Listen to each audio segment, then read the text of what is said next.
Good morning प्यारे दोस्तों, मैं फिर से वही अंदाज के साथ आ गया हूँ क्लास 7 का साइंस लेकर। और ये चैप्टर नंबर 17 है और इस चैप्टर का नाम है वन हमारे जीवन रेखा। मतलब क्या कह रहा है कि इस चैप्टर का मीनिंग ये बता रहा है कि वन हमारा जीवन रेखा कैसे है, इसके बारे में हम लोग इसके जितने भी MCQ क्वेश्चन है उसको हम लोग एकदम कॉन्सेप्ट तरीके से पढ़ेंगे। तो चलिए आज इस वीडियो में आप लोग बने रहिए, हम लोग स्टार्ट करने वाले हैं। कह रहा है क्या चीज़ की नंबर 1 क्वेश्चन कहता है रात्रि में चंद्रमा के घटते क्रम से न दिखाई देना क्या कहलाता है। कह रहा है कि जब चंद्रमा है हम लोगों का, जब चंद्रमा कैसा रहता है, गोल टाइप का रहता है, गोल रहता है ना, ठीक है। तो यही कह रहा है कि घटते क्रम से ना दिखाई देना यह कौन सा क्या कहलाएगा, क्या कहलाएगी, ये पूर्णिमा कहलाएगा, अमावस्या कहलाएगा, चंद्रमा कहलाएगा, कहता है पूर्ण ग्रहण कहेगा। ये सबको कौन सा ग्रहण कहेंगे, तो इसको हम लोग चंद्र ग्रहण कहेंगे। इसको हम लोग क्या कहेंगे, चंद्र ग्रहण कहेंगे। इसको हम लोग क्या कह सकते हैं, चंद्र ग्रहण। मतलब कि चंद्रमा तो गोल है, वो घट ही नहीं रहा है, घट नहीं रहा है, उसको हम लोग चंद्र ग्रहण ना कहेंगे, उसको हम लोग चंद्र ग्रहण कहेंगे। ठीक है, तो ऑप्शन ए सही हो गया 81। चलिए अगला क्वेश्चन पढ़ते हैं। ग्रह कौन से होते हैं, जो टिमटिमाते हैं, जो टिमटिमाते नहीं हैं, जो जो प्रकाश देते हैं, जो प्रकाश नहीं देते हैं। तो कहता है कि ग्रह हम लोग उसको कहेंगे जो टिमटिमाते नहीं है, उसको हम लोग ग्रह कहेंगे। समझ में आ गया होगा, ग्रह हम कौन किसे कहते हैं, जो टिमटिमाते नहीं है उसको हम लोग ग्रह कहेंगे। तीसरा नंबर क्वेश्चन, पृथ्वी की एक परिक्रमा अपने अक्ष पर एक घूर्णन द्वारा कौन तय करता है। कहता है पृथ्वी की अक्ष पर, कहता है कि पृथ्वी की एक परिक्रमा अपने अक्ष पर एक घूर्णन द्वारा कौन तय करता है। तो चंद्रमा घूर्णन तय करता है, सूर्य ग्रहण घूर्णन करता है, उपग्रह करता है, ग्रह करता है। कहने का मतलब हो गया सूर्य करता है। कौन करता है, सूर्य करता है। 4 नंबर क्वेश्चन, पृथ्वी किसकी परिक्रमा कर रहे हैं। पृथ्वी किसकी, चंद्रमा की, सूर्य की, ये भी दोनों की। तो पृथ्वी जो है सूर्य की परिक्रमा करते हैं प्यारे। तो ऑप्शन बी सही हो जाएगा, 4 का बी होगा। चलिए 5 नंबर क्वेश्चन, निम्नलिखित में से कौन सा सौरमंडल का सदस्य नहीं है। क्षुद्र ग्रह है, उपग्रह है, नक्षत्र है, धूमकेतु है। सौरमंडल का सदस्य नहीं है, तो सौरमंडल का सदस्य जो है प्यारे तो नक्षत्र नहीं है। सी होगा, 5 का सी आंसर हो जाएगा। 6 नंबर क्वेश्चन, चंद्रमा पर क्या नहीं होता है। वायुमंडल, जल, को खो दोनों, इनमें कोई नहीं। तो चंद्रमा पर जो है प्यारे दोस्त क्या नहीं होता है, जल नहीं होता है।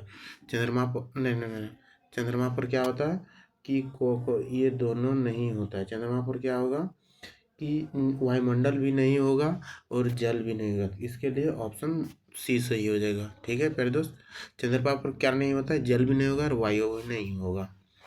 7 नंबर का क्वेश्चन कि नील आर्मस्ट्रॉन्ग ने चंद्रमा पर कब कदम रखा था। 21 जुलाई 1968 को, 20 जुलाई 1969 को, 21 जुलाई 1969 को, 20 जुलाई 1968 को। तो कब कब रखा था नील आर्मस्ट्रॉन्ग ने, 21 जुलाई 1969 को रखा था। ठीक है, पहला कदम वही रखा था चंद्रमा पर। कहता है कि चंद्रमा के प्रादीप्त भाग की विभिन्न आकृतियों को क्या कहते हैं। चंद्र की कलाएं कहते हैं, चंद्रमा के रूप कहते हैं, चंद्रमा की कृतियां कहते हैं, चंद्रमा के भाग कहते हैं। तो उसको हम लोग कहेंगे चंद्रमा की कलाएं कहेंगे। पर तो ऑप्शन ए सही हो जाएगा। चंद्रमा की दीप्त भाग को विभिन्न आकृति को क्या कहेंगे, तो चंद्रमा की कलाएं कहेंगे। ऑप्शन 8 का ए हो जाएगा। 9 नंबर, निम्नलिखित में कौन सा सूर्य का ग्रह नहीं है। सूर्य का ग्रह नहीं है, सीरियस नहीं है, बुध नहीं है, शनि नहीं है, मंगल नहीं। तो सूर्य का जो ग्रह सीरियस नहीं है प्यारे दोस्त, सूर्य का ग्रह कौन सा नहीं है, सीरियस नहीं है। आप लोग समझ गए होंगे। 6 9 का 1 हो गया। 10 का, चंद्रमा किसकी परिक्रमा करता है।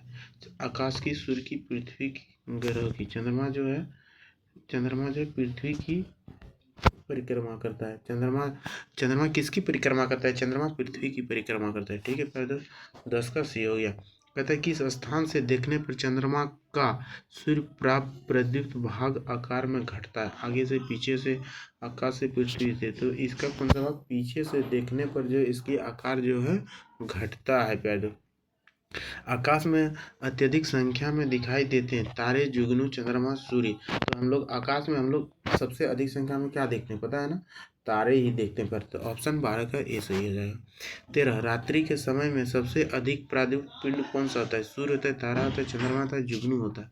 तो हम लोग को होता है चंद्रमा।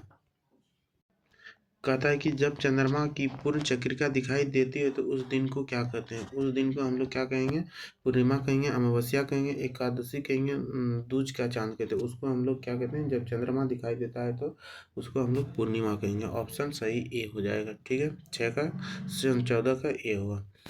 अब देखते हैं 15 नंबर, कहते हैं एक पूर्णिमा से दूसरी पूर्णिमा के कैलेंडर को क्या कहते हैं? एक माह कहते हैं, एक अवधि कहते हैं, 2 महीने कहते हैं, एक वर्ष कहते हैं, एक अवधि कहते हैं। एक क्या कहते हैं उसको? अवधि कहते हैं। पहले एक पूर्णिमा से दूसरी पूर्णिमा के कैलेंडर को एक अवधि कहते हैं, ठीक है। देखिए अब 16 नंबर, कहता है अंतरिक्ष में प्रत्येक वस्तु को कहा जाता है ग्रह कहता है, सौर प्रणाली कहता है, आकाशगंगा कहता है, खगोलीय पिंड कहा जाता है। अंतरिक्ष में सभी वस्तु को क्या कहेंगे हम लोग? खगोलीय पिंड कहेंगे। 16 का डी आंसर हो जाएगा। कहता है 17 नंबर क्वेश्चन, चंद्रमा पृथ्वी के चारों ओर अपना चक्कर पूरा करता है कितने दिनों में? चंद्रमा पृथ्वी के चारों ओर अपना चक्कर पूरा करता है 27 दिन में, 28 दिनों में, 29 दिन में, 30 दिन में। कितने दिन में करता है पहले? 27 दिन में करता है। चंद्रमा पृथ्वी के चारों ओर अपना चक्कर कितने दिन में? 27 दिन में करता है, ठीक है। 17 का ऑप्शन ए हो गया। 18 नंबर क्वेश्चन, खगोलीय पिंडों के अध्ययन को क्या कहते हैं? आकाशगंगा कहते हैं, खगोलीय विज्ञान कहते हैं, ज्योतिषी कहते हैं, अंतरिक्ष कहते हैं। खगोलीय विज्ञान कहते हैं उसको। उसको क्या कहेंगे हम लोग? खगोलीय विज्ञान।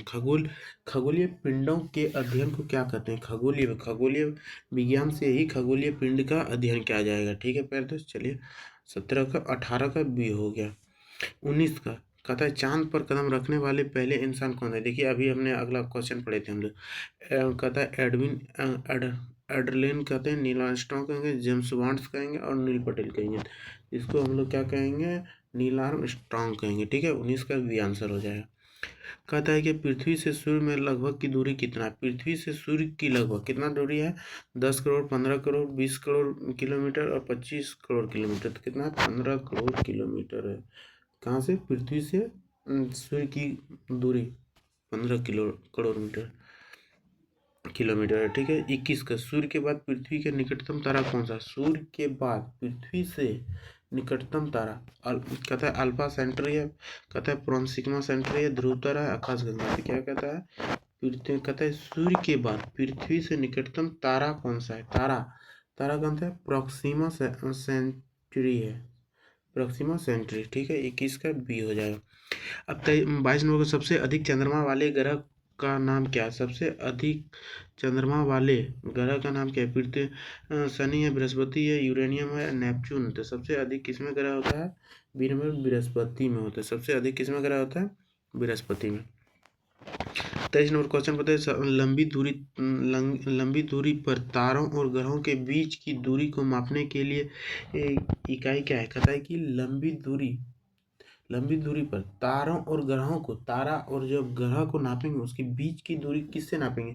किलोमीटर से नापेंगे। और कहता है मीटर से, प्रकाश वर्ष से, उपरोक्त सी। तो हम लोग प्रकाश वर्ष से नापेंगे। किसके बीच की दूरी को? ग्रह और तारा के बीच की दूरी को हम लोग किससे नापेंगे? प्रकाश वर्ष से नापेंगे, ठीक है। कहता है कि अंतरिक्ष वस्तुओं को देखने के लिए किस उपकरण का प्रयोग किया जाता है? अंतरिक्ष जब हम लोग देखेंगे, पृथ्वी से अंतरिक्ष को देखने वाले हैं, तो हम लोग सूक्ष्मदर्शी का, दूरदर्शी का, विद्युतदर्शी का कोई नहीं। तो हम लोग क्या करेंगे इसको कि दूरदर्शी का प्रयोग करेंगे प्यारे दोस्तों। 24 का बी नंबर आंसर सही हो जाएगा। 25 नंबर, उस ग्रह का नाम क्या है जिनके चारों ओर वलय, ठीक है। बृहस्पति है, मंगल है, शनि है, पृथ्वी है। तो क्या होगा? इसका नंबर शनि होगा। कहता है उस ग्रह का नाम क्या है जिनके चारों ओर वलय है? तो उस ग्रह का नाम क्या होगा? शनि होगा। इसके चारों ओर क्या चीज़ है? वलय है। कहता है कि 26 नंबर क्वेश्चन हो जाएगा क्या चीज़ कि जिस ग्रह पर जीवन है उसका नाम क्या कहते हैं? मंगल, पृथ्वी, शुक्र, बृहस्पति। तो हम लोग जिस ग्रह पर हम लोग जीवन है उसको हम लोग पृथ्वी कहते हैं। इस पृथ्वी में ही सारा जीव जंतु, जितने भी जीव जंतु है, पेड़ पौधे, सब पृथ्वी पर ही जीवित है, ठीक है। इसके लिए ऑप्शन क्या हो जाए? 26 का बी आंसर हो जाए।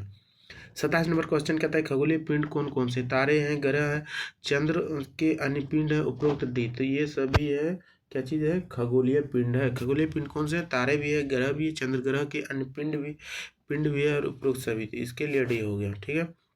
28 का, भारतीय अंतरिक्ष अनुसंधान संगठन का क्या कहते हैं? नासा कहते हैं, इसरो कहते हैं, कहते हैं रोस्कोसोम कहते हैं, CNSS कहते हैं। तो हम लोग भारतीय अनुसंधान केंद्र कहाँ है हम लोग का?